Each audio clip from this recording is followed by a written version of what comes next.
Hello दोस्तों, स्वागत है आपका हमारे YouTube channel mission lecture UK 2025 पर। तो दोस्तों, आज की क्लास में हम बात करेंगे उत्तराखंड जीके से संबंधित कुछ महत्वपूर्ण क्वेश्चंस पर।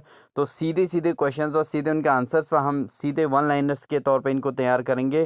क्योंकि दोस्तों, आपका 19 तारीख को एग्ज़ाम होना है, तो इसलिए 19 तारीख के एग्ज़ाम के लिए बहुत ज़्यादा इंपॉर्टेंट टॉपिक है, जिसमें केवल उत्तराखंड के जीके से संबंधित, सामान्य ज्ञान से संबंधित सारे क्वेश्चन आपको लगातार एक ही वीडियो में देखने को मिलेंगे।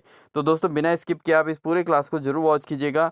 और यहाँ पर वन लाइनर है दोस्तों, सीधे सुनना है, पढ़ना है और उसके बाद सीधे प्रिपेयर हो जाना है। ठीक है दोस्तों, तो इसलिए जो है बिल्कुल भी स्किप करने का चांस नहीं है दोस्तों। तो स्टार्ट करते हैं आज की क्लास को। इससे पहले अगर आप हमारे चैनल पर नए हैं तो प्लीज़ चैनल को सब्सक्राइब कर लें, साथ ही बेल आइकन दबाकर ऑल नोटिफिकेशन ऑन कर लीजिएगा, जिससे आपको लगातार इसी प्रकार की क्लासेस देखने को मिलेंगी। तो दोस्तों, ज़्यादा देरी नहीं करते, स्टार्ट करते हैं आज की क्लास को। आज की क्लास का पहला क्वेश्चन है, केदारनाथ घाटी में 2013 की प्राकृतिक आपदा कब घटित हुई थी? तो दोस्तों, केदारनाथ घाटी में जो 2013 की आपदा हुई थी वो 16-17 जून 2013 में हुई थी। तो किस तिथि को 16-17 जून को केदारनाथ आपदा आई थी? किसे टिंचरी माई या ठगुली देवी के नाम से जाना जाता है? तो दोस्तों, ठगुली देवी और टिंचरी माई के नाम से जाना जाता है दीपा देवी को। ठीक है, तो ये पूछा जाता है दोस्तों बार बार कि टिंचरी माई के नाम से किसे जाना जाता है? तो ठगुली देवी को, और ठगुली देवी के नाम से किसको जाना जाता है? टिंचरी माई को। और इनका वास्तविक नाम क्या था दोस्तों? दीपा देवी। ठीक है, अगला क्वेश्चन है दोस्तों, कौन अलकनंदा नदी की सहायक नदी है? तो अलकनंदा नदी की सहायक नदी कौन सी है दोस्तों? वह है भिलंगना नदी। ठीक है, अलकनंदा नदी की सहायक नदी कौन सी हुई? भिलंगना नदी है दोस्तों। अगला क्वेश्चन है दोस्तों, श्रीदेव सुमन की मृत्यु कब हुई? श्रीदेव सुमन की मृत्यु कब हुई थी? तो ये हुई थी 25 जुलाई 1944 को श्रीदेव सुमन की मृत्यु हुई थी दोस्तों। ठीक है, 25 जुलाई 1944 याद रखिएगा। श्रीदेव सुमन ने जो है प्रजामंडल की मांग की थी, तो इनको जो है 84 दिन की भूख हड़ताल करने के बाद जो इन्होंने वो किया था, उसके बाद जो है इनके निधन हो गया था। ठीक है दोस्तों, गौरवभंजक की उपाधि किसे दी गई थी दोस्तों? गौरवभंजक की उपाधि दी गई थी माधव सिंह भंडारी को। ठीक है, बहुत महत्वपूर्ण क्वेश्चन है। अगला क्वेश्चन है दोस्तों, कुमाऊं क्षेत्र में भूमि निर्धारण प्रणाली किसके द्वारा शुरू की गई थी? तो उत्तराखंड के अंदर कुमाऊं क्षेत्र में जो भूमि निर्धारण प्रणाली शुरू की गई थी वो चंद्र राजाओं के द्वारा, किनके द्वारा? चंद राजाओं के द्वारा भूमि निर्धारण प्रणाली शुरू की गई थी। बढ़ते हैं दोस्तों अगले प्रश्न में। अगला प्रश्न है, कुमाऊं क्षेत्र में गोलू देवता जाने जाते हैं। तो कुमाऊं क्षेत्र में गोलू देवता को किस नाम से जाना जाता है? तो दोस्तों, इनको न्याय के देवता के रूप में जाना जाता है। ठीक है, बढ़ते हैं अगले प्रश्न में दोस्तों, उत्तराखंड से प्रथम पद्मश्री प्राप्तकर्ता व्यक्ति कौन है?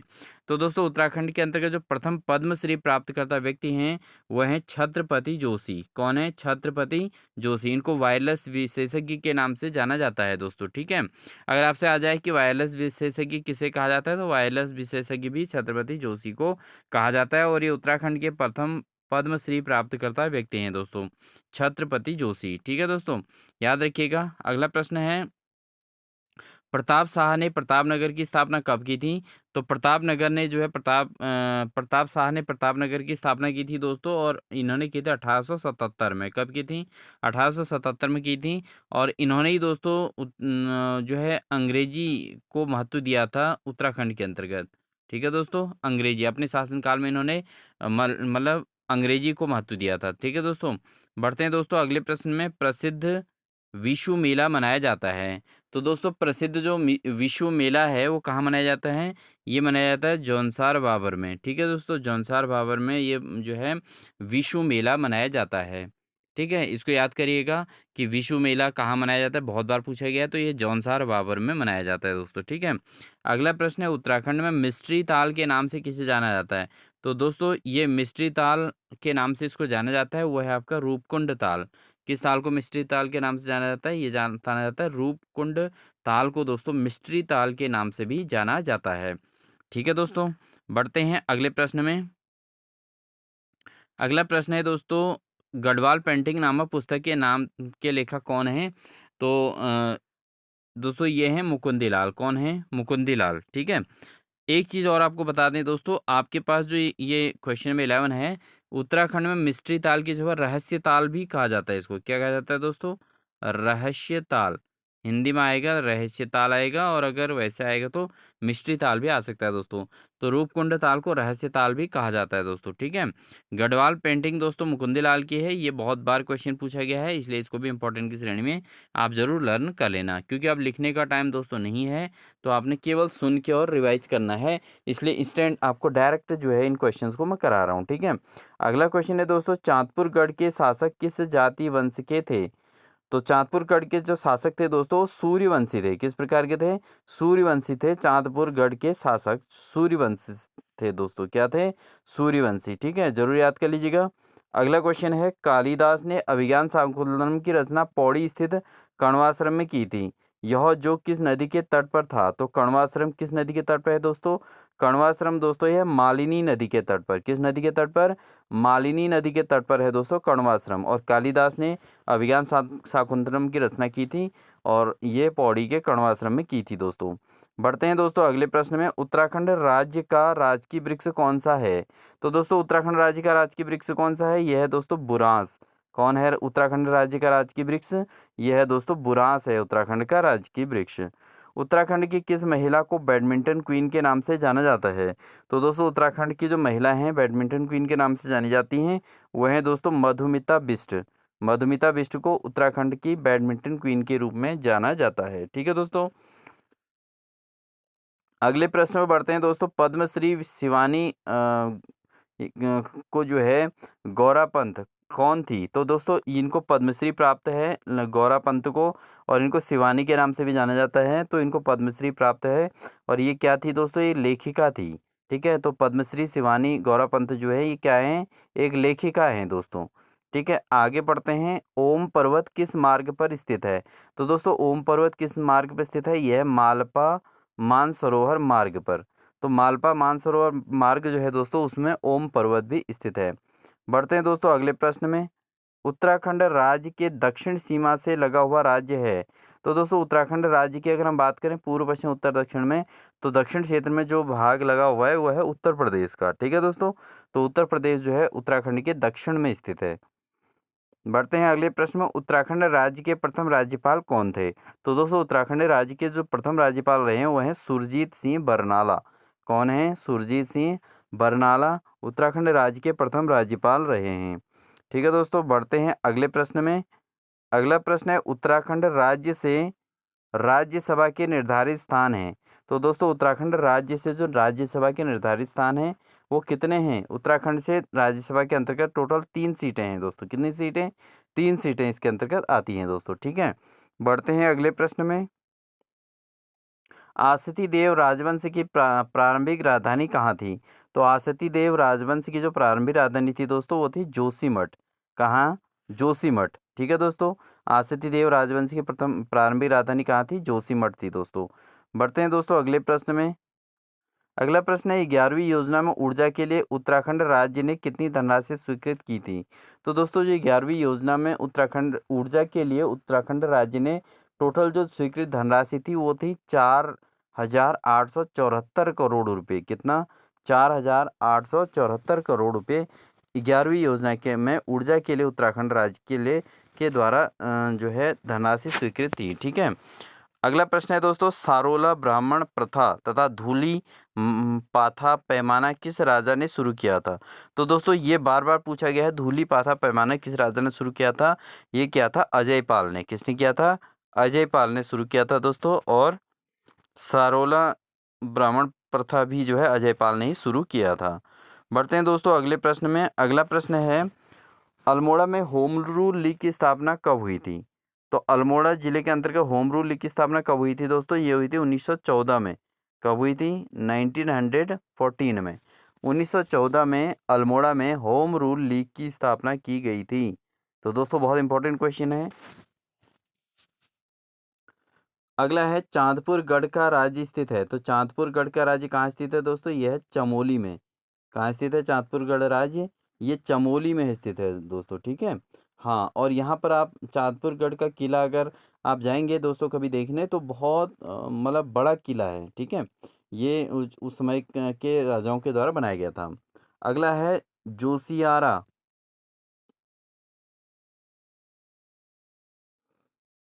जोशियारा से धरासू तक विद्युत परियोजना हेतु ले जाने के लिए निर्मित 16 किलोमीटर लंबी भूमिगत सुरंग कहाँ स्थित है?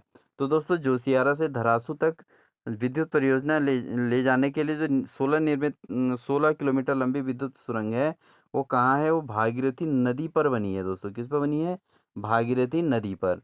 अगला प्रश्न है, बेगार आंदोलन कब एवं कहाँ प्रारंभ हुआ था? तो बेगार आंदोलन कब और कहाँ प्रारंभ हुआ था दोस्तों? तो ये हुआ था आपका 13-14 जनवरी 1921 को बागेश्वर में। कुली बेगा ना देने की जो बात कही गई थी उस समय लोगों के द्वारा, तो इसको जो है इसको कहा जाता है बेगार आंदोलन। जो प्रारंभ हुआ था दोस्तों 1921 में हुआ था, ठीक है। तो ये 13-14 जनवरी 1921 में बागेश्वर में शुरू हुआ था। दोस्तों पेपर आपका नियरेस्ट है, इसलिए बहुत इंपॉर्टेंट ये क्वेश्चन है। बिल्कुल रिवाइज के बिना आप बिल्कुल स्किप ना करें। आपको लगातार बहुत सारे इंपॉर्टेंट क्वेश्चन एक साथ तैयार हो जाएंगे और सुन के ही आपका काम चल जाएगा दोस्तों, इसलिए बार बार आप इसको सुनिए, ठीक है। क्योंकि लिखने और बार बार किताब में पढ़ने का इतना टाइम नहीं होता, इसलिए आप कान पर लीड लगा के इसको जरूर सुन लीजिएगा दोस्तों, ठीक है। अगला है, अलकनंदा और मंदाकिनी नदी का संगम स्थल है। तो अलकनंदा और मंदाकिनी नदी का संगम कहाँ स्थित है दोस्तों? वह है रुद्रप्रयाग, ठीक है। जहाँ पर अलकनंदा और मंदाकिनी नदी मिलती है, उस संगम स्थल को दोस्तों रुद्रप्रयाग कहते हैं, ठीक है।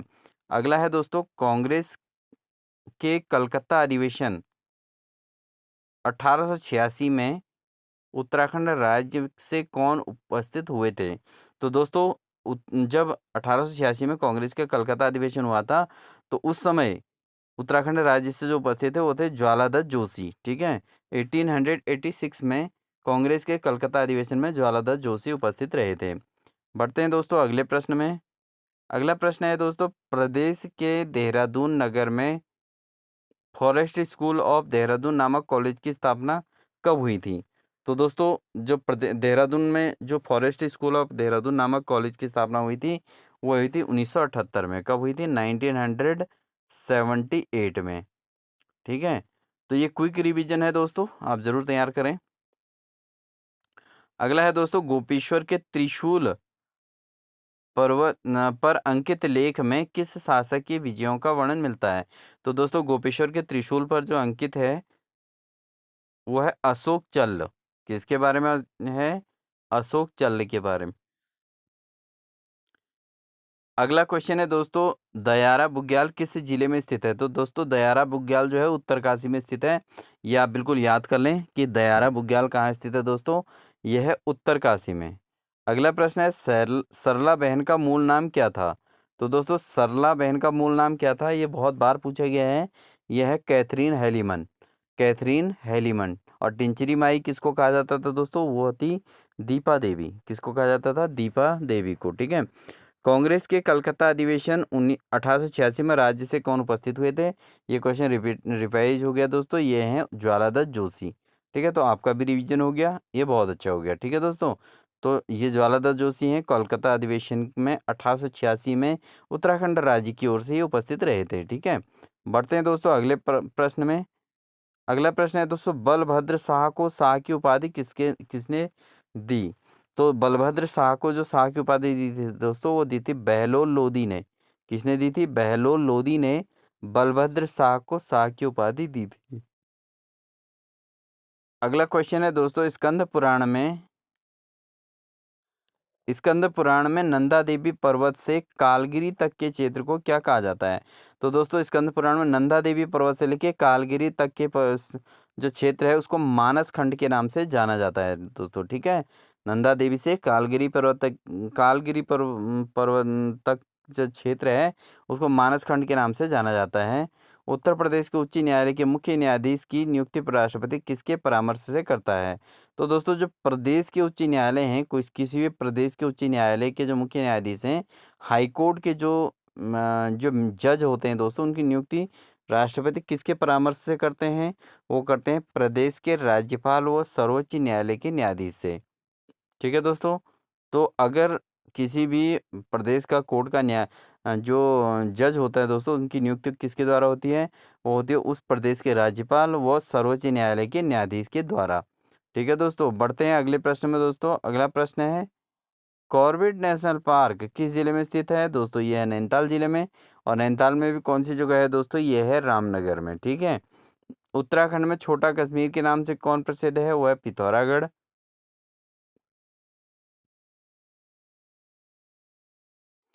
अगला क्वेश्चन देखो, उत्तराखंड के किस जनजाति की उपजातियां कठेरिया, जिगोरा और राणा हैं? तो दोस्तों ये दोस्तों आपके थारू जनजाति है। थारू जनजाति सबसे ज़्यादा उधम सिंह नगर में पाई जाती है। और यहाँ पर जो है इसकी जो उपजाति है वो कठेरिया भी है, जिगोरा भी है और राणा भी है दोस्तों। ठीक है। अगला प्रश्न है, उत्तराखंड के प्रथम मुख्यमंत्री कौन थे? तो उत्तराखंड के जो फर्स्ट प्राइम मिनिस्टर जो मुख्यमंत्री थे, जो आपका चीफ मिनिस्टर, वो थे आपके नित्यानंद स्वामी। ठीक है दोस्तों, कौन थे मुख्यमंत्री? नित्यानंद स्वामी। ठीक है। बढ़ते हैं दोस्तों अगले प्रश्न में। अगला प्रश्न है, राज्य में छोटा कश्मीर कहा जाता है? तो उत्तराखंड में छोटे कश्मीर के नाम से किसको जाना जाता है? वो पिथौरागढ़ को जाना जाता है। ये क्वेश्चन हमारा रिवाइज हो गया। ठीक है दोस्तों, बढ़ते हैं अगले प्रश्न में। उत्तराखंड का सर्वाधिक उच्च पर्वत शिखर कौन सा है? तो उत्तराखंड का सबसे ऊंचा पर्वत शिखर है दोस्तों नंदा देवी पर्वत है। कौन सा है? नंदा देवी पर्वत। बढ़ते हैं दोस्तों अगले प्रश्न में। पेशावर कांड से प्रभावित होकर किसने संपूर्ण देश में गढ़वाल दिवस मनाने की घोषणा की थी? तो दोस्तों जब पेशावर कांड से प्रभावित होकर किसने संपूर्ण देश में गढ़वाल दिवस मनाने की घोषणा की थी? वो की थी दोस्तों मोतीलाल नेहरू ने। किसने की थी? मोतीलाल नेहरू ने पेशावर कांड से प्रभावित होकर संपूर्ण देश में गढ़वाल दिवस मनाने की घोषणा कर दी थी दोस्तों। ठीक है। अगला प्रश्न है, कुमाऊं में स्थित प्रसिद्ध बाणासुर का किला किस जनपद में स्थित है? तो कुमाऊं में जो बाणासुर का किला है दोस्तों किस जनपद में स्थित है? यह है दोस्तों आपका चंपावत में। कहाँ है दोस्तों बाणासुर किला? यह है चंपावत में। ठीक है। अगला प्रश्न है, सिख गुरु रामराय की तीन गांव किस परमार शासक ने दान दिए थे? तो सिख गुरु जो रामराय हैं उनको 3 गांव किस परमार शासक ने दान दिए थे? ये दिए थे फतेहपति शाह ने। किसने दिए थे?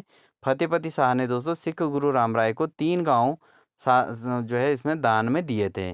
बढ़ते हैं दोस्तों अगले प्रश्न में। अगला प्रश्न है, श्रीनगर स्थित राजकीय विद्यालय छात्रावास का निर्माण किस शासक ने करवाया? तो दोस्तों जो श्रीनगर में स्थित राजकीय विद्यालय छात्रावास जो है उसका निर्माण किसने करवाया था? ये किया था दोस्तों कीर्ति शाह ने। किसने किया था? कीर्ति शाह ने दोस्तों श्रीनगर इसमें जो स्थित राजकीय विद्यालय छात्रावास है इसका निर्माण कीर्ति शाह ने करवाया था। बढ़ते हैं दोस्तों अगले प्रश्न में। उत्तराखंड के पहले मुख्य सूचना आयुक्त कौन थे? तो उत्तराखंड के पहले मुख्य सूचना आयुक्त जो थे दोस्तों वो थे आर पी टोलिया। कौन थे दोस्तों? आर पी टोलिया। ठीक है। बढ़ते हैं दोस्तों अगले प्रश्न में। अगला प्रश्न है, कुमाऊं विश्वविद्यालय का स्थापना वर्ष था? तो कुमाऊं विश्वविद्यालय का स्थापना वर्ष कौन सा था दोस्तों? ये था 1973। 1973 में के कुमाऊं यूनिवर्सिटी की स्थापना हो गई थी दोस्तों। ठीक है, 1973 में। अगला है, उत्तराखंड राज्य का राजकीय पक्षी क्या है? तो उत्तराखंड राज्य का राजकीय पक्षी दोस्तों मोनाल है। बहुत सिंपल सा ये क्वेश्चन है।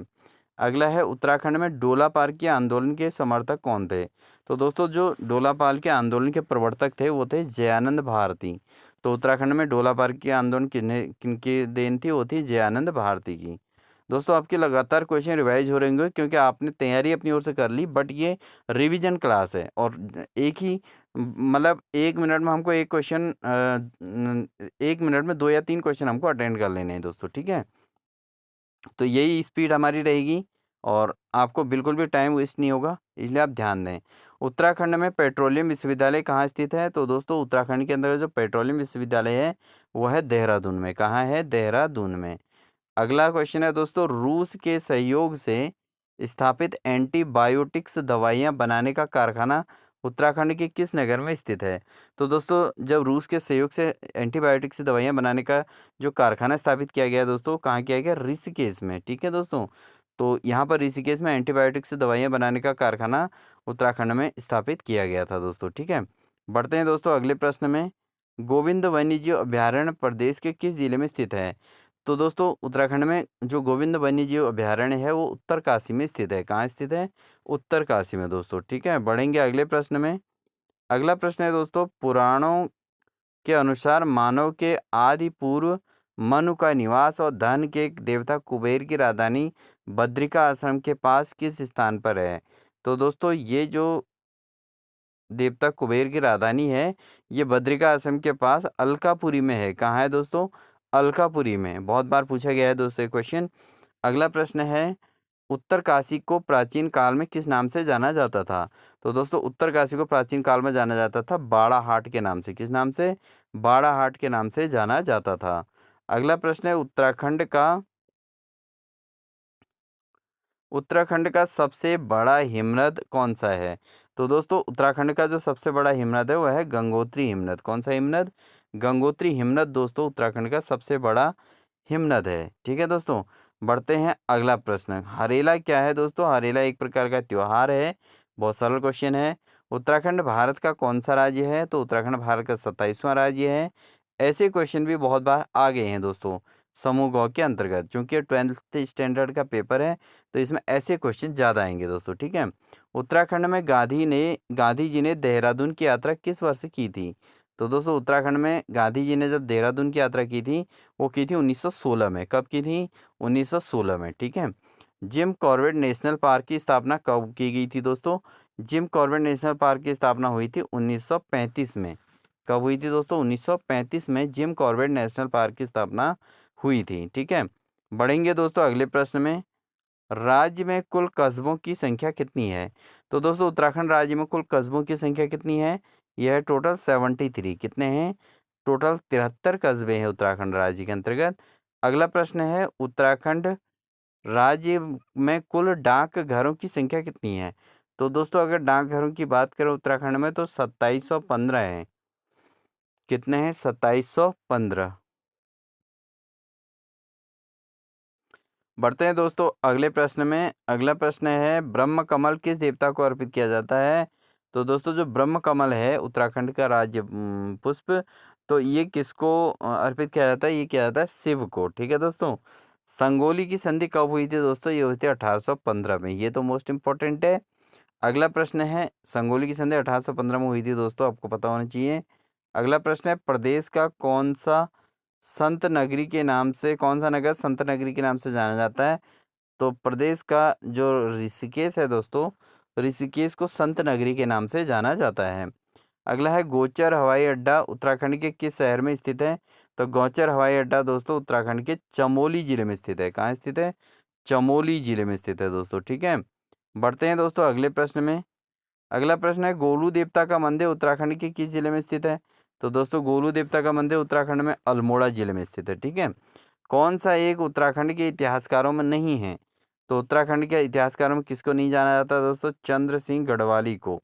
चंद्र सिंह गढ़वाली जो है उत्तराखंड के एक वीर क्रांतिकारी रहे हैं, तो इन्हें इतिहासकारों में नहीं जाना जाता। ठीक है दोस्तों, अगला प्रश्न है दोस्तों, उत्तराखंड में लाल बहादुर शास्त्री अकादमी कहाँ स्थित है? तो बहुत बार ये क्वेश्चन आता है, लाल बहादुर शास्त्री अकादमी कहाँ है दोस्तों? यह है मसूरी में। कहाँ है? मसूरी में लाल बहादुर शास्त्री अकादमी स्थित है उत्तराखंड के अंतर्गत। उत्तराखंड के पृथक्करण का मूल कारण क्या था?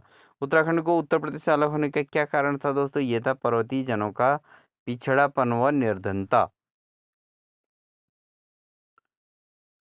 अगला क्वेश्चन है दोस्तों, बली से बोरी बंदर तक, बोरी बली से बोरी बंदर तक के लेखक कौन है? तो दोस्तों बोरी बली से बोरी बंदर तक के लेखक कौन है? वो है शैलेश मटियानी। कौन है दोस्तों? शैलेश मटियानी। अगला प्रश्न है, उत्तराखंड का क्षेत्रफल कितना है? वो है 53,483 वर्ग किलोमीटर। कितना? उत्तराखंड का क्षेत्रफल कितना है? 53,483 वर्ग किलोमीटर। अगला प्रश्न है, नवंबर 2000 में गठित भारत के राज्यों में उत्तराखंड का क्रम कौन सा है? तो दोस्तों जब 2000 में जो है उत्तराखंड का एक अलग राज्य बना था, तो ये राज्य था 27वां राज्य। इसका नाम क्या पड़ा दोस्तों? उत्तराखंड। अगला है प्रश्न दोस्तों, चंद्रप्रभा एतवाल जानी जाती हैं, तो चंद्रप्रभा एतवाल किसके लिए जानी जाती है दोस्तों? ये जानी जाती है पर्वतारोहण के लिए। किसके लिए? पर्वतारोहण के लिए। अगला क्वेश्चन है दोस्तों, चंद्रप्रभा एतवाल जानी जाती हैं, तो चंद्रप्रभा एतवाल दोस्तों जानी जाती है पर्वतारोहण के लिए। किसके लिए? पर्वतारोहण के लिए जानी जाती हैं। प्रसिद्ध गोचर मेला कब प्रारंभ हुआ था दोस्तों? ये हुआ था गोचर मेला 1943 से प्रारंभ हुआ था। ये बहुत इंपॉर्टेंट क्वेश्चन रहता है दोस्तों। ठीक है, बढ़ेंगे दोस्तों अगले प्रश्न में। अगला प्रश्न है, पीतल नगरी उत्तराखंड के किस शहर में स्थित है? तो दोस्तों उत्तराखंड में पीतल नगरी के नाम से किसको जाना जाता है? वो जाना जाता है अल्मोड़ा को। ठीक है दोस्तों, तो अल्मोड़ा जिले को पीतल नगरी के नाम से भी जाना जाता है। अगला प्रश्न है, राज्य में कितने मंडल हैं? तो उत्तराखंड राज्य में कितने मंडल हैं दोस्तों? उत्तराखंड राज्य में 2 मंडल हैं। ठीक है दोस्तों, कुमाऊं मंडल और गढ़वाल मंडल। बढ़ते हैं दोस्तों अगले प्रश्न में। अगला प्रश्न है, शक्ति समाचार पत्र का प्रकाशन कब हुआ था? तो दोस्तों जो समाचार पत्र है इसका प्रकाशन कब हुआ था? 15 सितंबर 1918 को। ठीक है, 15 सितंबर 1918 को शक्ति समाचार पत्र का संपादन प्रकाशन हुआ था दोस्तों। ठीक है, अगला प्रश्न है, हुक्का क्लब कहाँ स्थित है? तो हुक्का क्लब दोस्तों अल्मोड़ा जिले में स्थित है।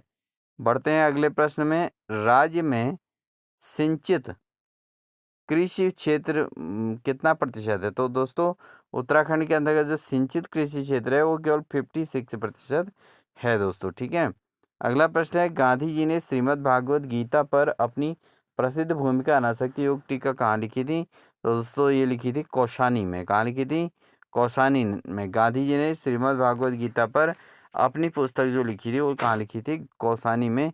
और कौशानी दोस्तों अगर कोई बाहर के स्टूडेंट हैं तो कौसानी दोस्तों आपके कौसानी में दोस्तों गांधी आश्रम भी है और यहाँ पर गांधी जी काफ़ी लंबे समय तक रुके थे और इन्होंने श्रीमद् भगवद गीता पर अपनी प्रसिद्ध जो भूमिका थी अनासक्ति योग टीका ये लिखी थी, कौसानी में स्टार्ट की थी। अगला प्रश्न है दोस्तों, उत्तराखंड राज्य का कुल साक्षरता प्रतिशत कितना है? तो 2011 की जनगणना के अनुसार उत्तराखंड राज्य का कुल साक्षरता प्रतिशत 79.63 है दोस्तों। ठीक है, हालांकि अभी करंटली ये आंकड़े बदल गए हैं लेकिन जनगणना के दृष्टिकोण से 2011 यहाँ पर काउंट रहेगी। बढ़ते हैं दोस्तों अगले प्रश्न में। उत्तराखंड राज्य किस प्राकृतिक संपादन हेतु संपन्न माना जाता है? तो दोस्तों ये माना जाता है जल संपदा के लिए। उत्तराखंड राज्य जो है जल संपदा के लिए प्रसिद्ध है दोस्तों। अगला प्रश्न है, सबसे कम समय तक किस परमार वंश के शासक ने शासन किया था? तो दोस्तों सबसे कम समय तक जो शासन किया था वो किया था दिलीप शाह ने। किसने किया था? दिलीप शाह। किस वंश से थे दोस्तों? ये थे परमार वंश से। अगला प्रश्न है दोस्तों, पक्षियों में से कौन सा पक्षी उत्तराखंड का राज्य पक्षी है? तो दोस्तों वह है मोनाल। मोनाल उत्तराखंड का राज्य पक्षी है दोस्तों। ठीक है, भारतीय राष्ट्रीय कांग्रेस के कलकत्ता अधिवेशन में उत्तराखंड के से कौन उपस्थित हुए थे? तो दोस्तों ये हुए थे ज्वालादास जोशी, ये हम बार बार बता चुके हैं आपको। अगला प्रश्न है, कूली बेगार आंदोलन निम्न में से से कहाँ पर शुरू किया गया था? तो दोस्तों जो कूली बेगार आंदोलन है वो कहाँ से शुरू हुआ था? वो हुआ था बागेश्वर जिले से। ठीक है, अगला प्रश्न है, गढ़वाल पर प्रथम गोरखा युद्ध कब हुआ था? तो दोस्तों गढ़वाल पर गोरखाओं ने सबसे पहले युद्ध किया था, वो किया था 1791 में। ठीक है, अगला प्रश्न है, टिहरी का प्रथम राजा कौन था? तो दोस्तों टिहरी का प्रथम राजा था सुदर्शन शाह। कौन था? सुदर्शन शाह। ठीक है दोस्तों, बढ़ेंगे अगले प्रश्न में। जानेश्वर का मृत्युंजय मंदिर किस राजा ने बनवाया था? तो दोस्तों ये जागेश्वर का मृत्युंजय मंदिर किस शासक ने बनवाया था? ये बनाया था शालिवाहन ने। किस वाहन ने? शालिवाहन नामक शासक ने ये बनाया था। अगला प्रश्न है, तपोवन में कितने तपस्या स्थल थी? तो तपोवन में किसने तपस्या की थी दोस्तों? वो की थी लक्ष्मण ने। ठीक है, तो लक्ष्मण ने जो है तपोवन में तपस्या की हुई है दोस्तों। बढ़ते हैं दोस्तों अगले प्रश्न में।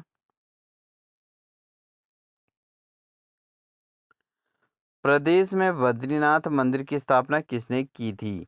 तो दोस्तों अगर प्रदेश में बद्रीनाथ मंदिर की बात करें तो ये की थी आदि गुरु शंकराचार्य ने। किसने की थी? आदि गुरु शंकराचार्य ने। अगला प्रश्न है, प्रसिद्ध गुफा शैलचित्र स्थल लाखोडियार कहाँ स्थित है? तो दोस्तों लाखोडियार कहाँ स्थित है? ये भी अल्मोड़ा जिले में स्थित है। कहाँ स्थित है? अल्मोड़ा जिले में। अगला प्रश्न अगला क्वेश्चन है दोस्तों, उत्तराखंड राज्य के निर्माण का मुख्य कारण क्या था? तो ये इसका था क्षेत्र के लोगों की गरीबी, पिछड़ापन और असुविधा तथा प्रवासन को रोकने के लिए। ठीक है दोस्तों, इसको कम करने के लिए, गरीबी कम करना, पिछड़ापन कम करना। अगला है, राज्य में बाल विकास की प्रथम योजना लागू हुई थी कब? तो ये बागेश्वर में लागू हुई थी दोस्तों। कहाँ से? बागेश्वर में उत्तराखंड राज्य में बाल विकास की प्रथम योजना लागू हुई थी। बढ़ते हैं दोस्तों अगले प्रश्न में। क्वेश्चन नंबर 99 और 100 हमारे लास्ट क्वेश्चन आएंगे इस क्लास के। पृथक उत्तराखंड हेतु प्रथम प्रदर्शन नई दिल्ली में आयोजित हुआ था। कब हुआ था दोस्तों? तो उत्तराखंड राज्य के निर्माण हेतु सबसे पहले जो आंदोलन हुआ था 1987 में हुआ था दोस्तों, ठीक है। 87 में हुआ था नई दिल्ली में जो है अलग राज्य हेतु आंदोलन हुए थे। अगला क्वेश्चन है, ब्रिटिश सरकार के शासनकाल में उत्तर प्रदेश की ग्रीष्मकालीन राजधानी किस नगर में होती थी? तो दोस्तों ब्रिटिश काल के शासनकाल में उत्तर प्रदेश की जो ग्रीष्मकालीन राजधानी हुआ करती थी वो हुआ करती थी नैनीताल, ठीक है दोस्तों। तो दोस्तों ये थे हमारी आज की क्लास के टॉप मोस्ट 100 क्वेश्चंस। आपको हमारी क्लास कैसी लगी कमेंट सेक्शन में ज़रूर बताइएगा। अगर आपको वीडियो अच्छी लगी तो लाइक ज़रूर कर दीजिएगा, अपने दोस्तों को शेयर ज़रूर कीजिएगा। ये उत्तराखंड के सामान्य ज्ञान के क्वेश्चन है दोस्तों, इनको जो है 19 तारीख के एग्जाम के लिए आप ज़रूर रिवाइज कर लें। साथ ही ये क्वेश्चन दोस्तों प्रवक्ता स्क्रीनिंग, पीसीएस प्री, व्यक्ति सहायक, अन्य सहायक के सभी प्रकार के एग्जाम्स के लिए महत्वपूर्ण हैं। और तो सभी दोस्त इन्हें ज़रूर देखिएगा। इन्हीं सभी बातों के साथ मिलते हैं दोस्तों आपको एक नेक्स्ट बेहतरीन क्लास के साथ। तब तक अगर आप वीडियो पर नए हैं तो प्लीज़ चैनल को सब्सक्राइब कर लें, बेल आइकन दबाकर ऑल नोटिफिकेशन ऑन कर लें। साथ ही वीडियो अच्छी लगी तो लाइक करके अपने दोस्तों को शेयर ज़रूर कीजिएगा। तो दोस्तों मिलते हैं आपको एक नेक्स्ट क्लास में, जिसमें हमें कंप्यूटर और सामान्य ज्ञान से संबंधित क्वेश्चन, सामान्य विज्ञान से संबंधित क्वेश्चंस को लेके आएंगे। तो वो क्लास भी आपको ज़रूर वॉच कर लेनी है 19 तारीख से पहले, ठीक है। तो इन्हीं सभी बातों के साथ मिलते हैं एक बेहतरीन क्लास के साथ। तब तक के लिए wish you all the best.